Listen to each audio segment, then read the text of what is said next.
अस्सलाम वालेकुम दोस्तों।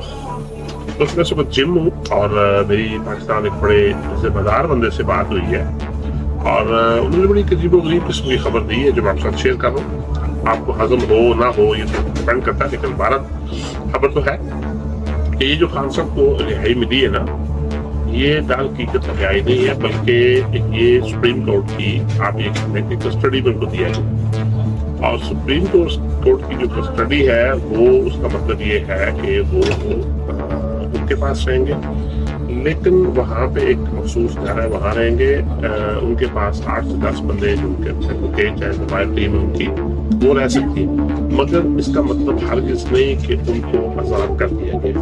सो ये भी एक शुनीद है कि वो दोबारा अरेस्ट किए जा सकते हैं और उन पर दोबारा किसी और मुकदमे में फैसला को पकड़ा जा सकता है। अब देखिए, चीफ जस्टिस से ये कहना कि ये गैर कानूनी है, गैर कानूनी तो आप देखें बलूचिस्तान में जमात इस्लामी के रहमान साहब है, उनको भी पकड़ा गया और अदालत से पकड़ा गया।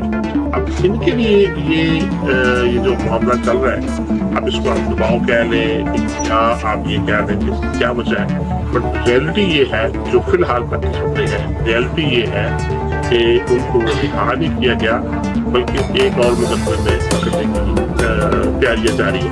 अब अंदर खाने ये कहाँ तक कामयाब होते हैं और क्या खिचड़ी क्या पक रही है ये अल्लाह बेहतर जानते हैं, मगर स्टे ट्यून्ड और आप जाग के रहें कि कुछ भी हो सकता है और ये शायद ये एक बड़ी बात हो।